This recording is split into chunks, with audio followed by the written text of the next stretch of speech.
여러분, 구독 좀 눌러주세요. 반갑습니다 여러분, 제그입니다. 이전 영상에서 다뤘던 기본 교전 강의에 이어서 오늘은 실전 영상을 통해 교전 강의를 진행하려고 합니다. 이전의 실전 강의 영상과는 조금 다르게 진행하려고 하는데요. 모든 상황을 깊게 따지기보다는 이해하기 쉬운 방향으로 진행하려고 합니다. 교전 판단과 센스, 무빙들 위주로 살펴볼 것 같네요. 그럼 첫 번째 영상부터 시작해볼까요? 첫 번째 영상은 헤이븐 공격 진영입니다.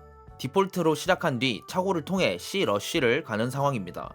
A, B에 3명이 몰려있다는 정보를 확보한 뒤 급하게 가는 모습이죠. 영상부터 봅시다. 케어 윈도우, 케어 윈도우. 스파이크로 확보해 스파이크가 중앙에 떨어졌습니다. 아군이 한 명 남았습니다. 포탑이 파괴됐어.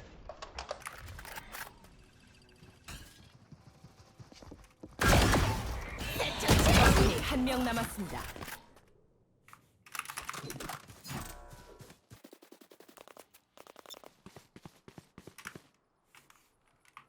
곧 회수 중.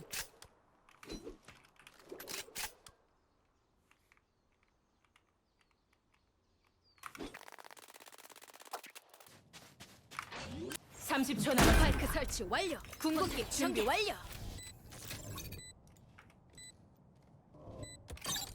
포탑 파괴.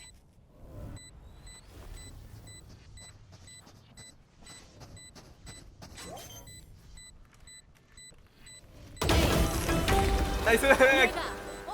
일선으로 진입한 3명이 너무 급한 탓에 크게 사고가 발생합니다. 그리고 오맨과 둘이 남게 됐죠. 함께 진입하기 위해 와이드로 크게 각을 벌려서 먼저 진입합니다.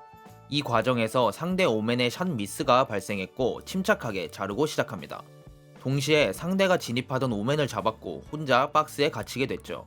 상대 킬조이의 에임이 흔들린 걸 이용해서 망설이지 않고 길게 바로 나가줍니다. 이때 포인트는 킬조이 포탑이 여전히 살아있다는 겁니다.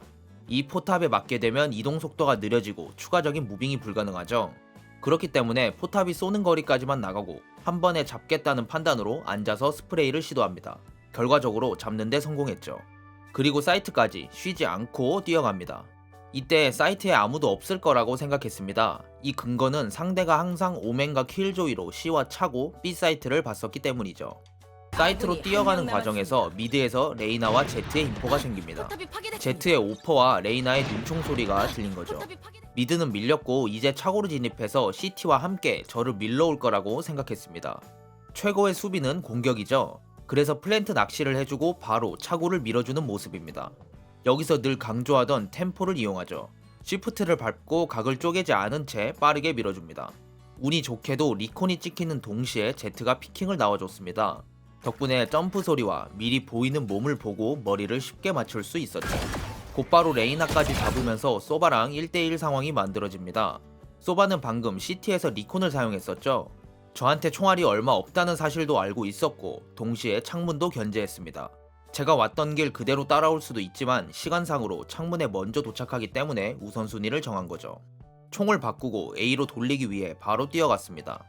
여기서 여러분, 상대를 속이기 위해서는 나 자신부터 속여야 된다는 거 아십니까?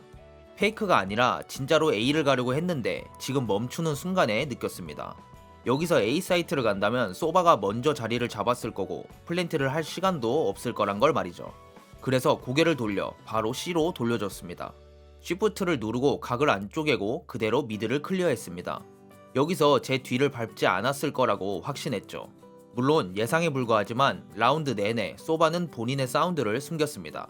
자신감이 없다고 생각된 거죠. 그래서 뒤를 밀기보다는 안전하게 A로 빠르게 돌렸을 거라고 생각했습니다. 이렇게 생각하니까 C롱으로 뛰어서 C롱설을 빠르게 하는 게 정답이라는 생각이 들었죠. 사이트에 진입하고 롱설을 했습니다. 그리고 킬조이 포탑이 시간에 맞게 돌아왔죠. 여기서 CT와 롱을 동시에 찍을 수 있는 포탑을 설치해줍니다. 그리고 탱크 옆에 숨어서 차고만을 견제합니다. 이제 모든 각을 알 수 있는 상태가 된 거죠. 이 자리는 아시는 분들은 아실 거라고 생각합니다. 저도 처음에 보고 꽤 놀랐던 자리죠. 우선 이 자리는 상대가 CT로 올 거라고 확신했을 때 사용하기 가장 좋습니다. 1대1 상황에서 상대, 즉 수비 입장으로 생각해보면 정말 이해가 쉽습니다. 상대 입장에서는 롱설이고 진입하면서 사이트의 여러 각들을 생각해야 되기 마련입니다. 화면에 표시되는 사이트를 포함해 박스 낚시 자리와 롱, 차고까지 생각해야 되죠. 이렇게 가능성이 높은 자리들 속에서 당연히 배제될 수밖에 없는 자리가 바로 여기인 겁니다. 실제로 많이 사용하지도 않죠. 물론 상대가 머리 위로 리콘을 사용했다면 무용지물이 될 수도 있습니다. 상대의 실수도 한몫한 거죠. 상대가 탭을 했습니다. 각이 넓은 상황에 상대에게 반해체는 반강제인 상황인 거죠. 즉 무조건 나가서 게임을 끝내야 되는 상황인 겁니다. 이렇게 유리한 자리에서 굳이 도박으로 나가지 않는 것도 꽤 위험하죠. 이때 언제 나가느냐가 가장 큰 디테일을 차지하게 됩니다. 해체 시간은 7초, 반해체 시간은 3.5초가 소요됩니다. 그래서 대부분이 2.5초에서 3초 정도로 카운트를 하고 나가죠.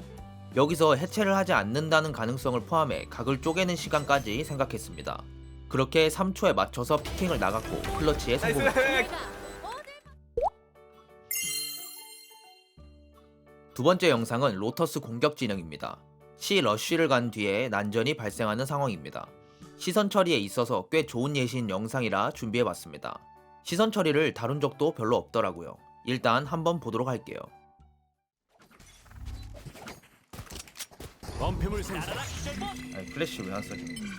포탑 전개 수류탄. 목표 탐색. 스파이크를 설치. 노 인사이드. 지원 보시 당했어. 대장 중. CT 케어. 스파이크 확보. 장전한다. 스파이크 설치 완료. 재장전 중. 찾았다. 경계봇 파괴. 원 CT. 적군이 한 명 남았습니다. 나이스. 오. 진입 당시 상대가 리테이크를 목표로 사이트를 비웠습니다. 비어있는 사이트를 마저 클리어해주고 비어있는 각들을 채워 진입을 견제합니다. 이때 폭포를 신경 쓰지 않고 CT에만 집중하는 게 맞습니다. 아무도 보고 있지 않으니까요. 영상에서는 실수했다고 볼 수 있겠네요. 상대가 폭포에 드론을 사용했습니다. 이때가 상대 진입 타이밍이라고 볼 수도 있는 거죠. 그래서 빠르게 화면으로만 폭포 상황을 봐주고 다시 CT 진입을 견제하는 모습입니다. 곧 있으면 연막이 꺼지기 때문에 연막샷 후에 바로 빠집니다. 안 그러면 박스 옆에 고립이 될 수도 있으니까요. 그리고 연막이 꺼지는 타이밍에 맞춰 CT로 피킹을 해서 개코를 커버해줬습니다. 여기서 폭포로 피킹을 나가는데 단순히 벽만 바라보고 있던 게 아닙니다. 미니맵을 보면 오맨의 피해 망상이 사용되고 동시에 킬조이가 걸어나오는 모습이 보입니다. 킬조이도 오맨의 피해 망상에 맞춰서 피킹을 나간 것 같네요. 그래서 더블 피킹을 해주고 클래식이 비교적 불리하기 때문에 바로 빼줬습니다. 이후에 3대5 상황이 됐습니다. CT의 인포는 물론 시선 처리가 아예 되지 않는 모습이죠. 때문에 바로 CT를 커버하러 가줍니다. 어쩌다 킬조이도 함께 오게 됐습니다. 이러면 빼고 오맨을 도와주는 게 맞습니다. 이유는 폭포에 3명 이상의 인포가 확정이기 때문에 막기가 힘든 폭포를 도와줘야 되는 거죠. 하지만 킬조이가 자리를 잡고 싶어 하니까 자리를 잡을 때까지 인포를 유지한 뒤에 빠져줍니다. 이때 폭포 인원들이 진입하는 발소리가 들립니다. 때문에 바로 오맨과 양각을 만들기 위해 자리를 잡습니다. 그렇게 오맨과 함께 둘을 정리했습니다. 킬조이가 좋은 자리에서 슈퍼플레이로 3명을 정리해주면서 라운드는 승리했죠. 킬조이의 3킬이 없었다면 라운드 승패가 애매한 상황이 맞습니다. 하지만 저를 비롯해 각자가 시선 처리에 신경 쓰고 팀원을 서로 커버했죠. 그렇게 사이트 수비의 이점을 이용하면서 라운드를 가져온 게 핵심인 겁니다. 세 번째 영상은 바인드 공격 진영입니다. 이번 영상은 단순히 1대 다수의 교전 자체를 준비해봤습니다. B롱과 후카를 먹어서 B로 백업을 유도하고 A로 돌리려고 했었던 상황입니다. 영상 한번 보도록 하겠습니다. B레이 확보했어. A 레이나 B3 수류탄. B3에요. 아군이 한 명 남았습니다. 적군이 한 명 남았습니다.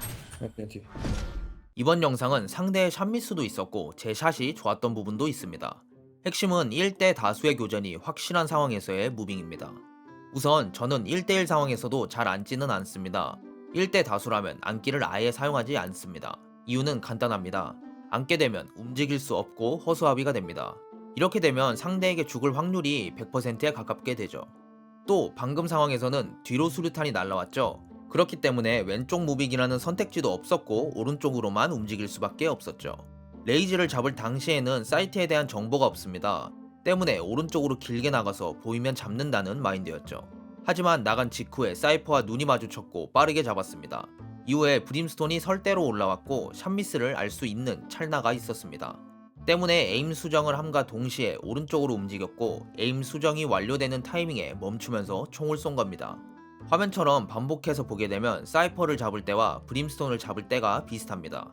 무빙과 에임이 거의 동일하죠. 움직임과 동시에 에임을 왼쪽으로 최대한 수정하고 미세하게 수정하면서 완료되는 타이밍에 멈춰서 쏘는 겁니다. 이게 제가 말씀드렸던 왼손을 사용하는 방법이고 이유가 되겠네요. 마지막 영상은 어센트 공격 진영입니다.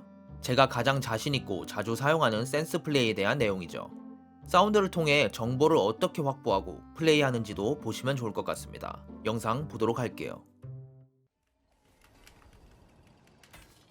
호! 투 에이맨 푸시. Omelă, omelă. Wodan. Omelă, omelă, omelă. 중앙에 떨어졌습니다. On garden, on garden. 적군이 한 명 남았습니다. What's where? No info. 스파이크를 확보했어. Heaven 조심.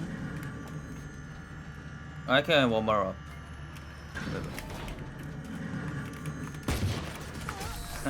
하이미드에서 숏으로 가는 과정에서 A메인을 시도하는 팀 레이나를 확인했습니다. 이후에 맵을 통해 오맨과 레이나를 본 건 아니지만 두 개의 물음표를 봤죠. 또 이 두 명이 누군지 킬로그를 통해 바로 알 수 있었습니다. 숏은 당연히 뒤로 빠져서 안전하게 있을 거라는 확신이 들었고 빠르게 진입했습니다. 이 과정에서 좋은 샷으로 레이나를 잡았죠. 이때 A메인을 밀었던 레이나가 여기에 있다는 건 A숏에 추가 인원이 없었다는 걸 의미합니다. 밀었다가 숏으로 돌아올 이유는 정보가 없다는 거 말고는 없으니까요. 동시에 스위치에서 클래식 장전 소리도 들렸었죠. 오맨이라는 확신이 들었고 우리 팀 레이나의 개피 브리핑을 기억하고 있었습니다. 그래서 수류탄을 던졌고 잡을 수 있었죠. 이때 A에서 시작한 레이나와 오맨을 잡았으니까 사이트 클리어는 확정이 됩니다. 리코는 무시하고 진입하면서 헤븐을 보려는데 제트의 대쉬 소리가 뒤에서 들립니다. 동시에 발소리까지 들려오면서 숏에서 일어난 사고를 수습해야 됐죠. 그래서 바로 피킹을 나갔고 소바를 잡았습니다. 제트의 진입이 확정이 된 상황이기 때문에 집중력을 유지해서 프리에임을 유지합니다.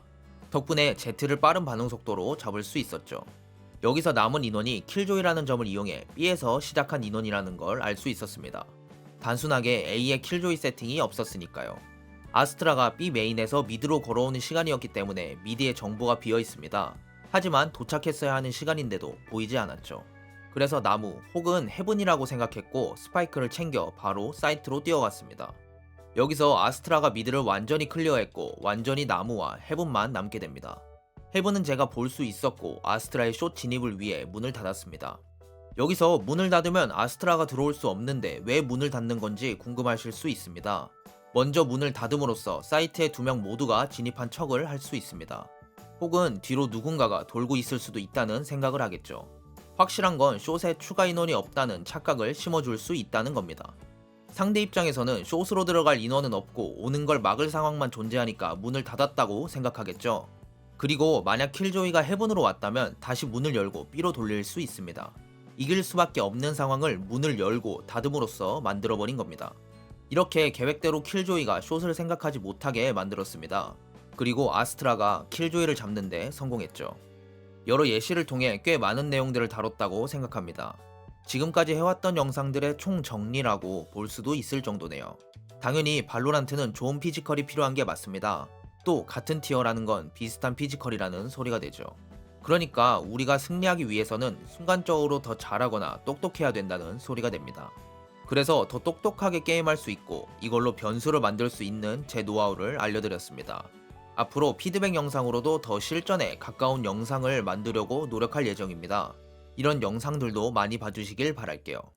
그럼 오늘도 여러분의 소중한 시간 제 영상을 시청해주셔서 감사하다는 말씀 드리면서 저는 다음 영상으로 돌아오도록 하겠습니다.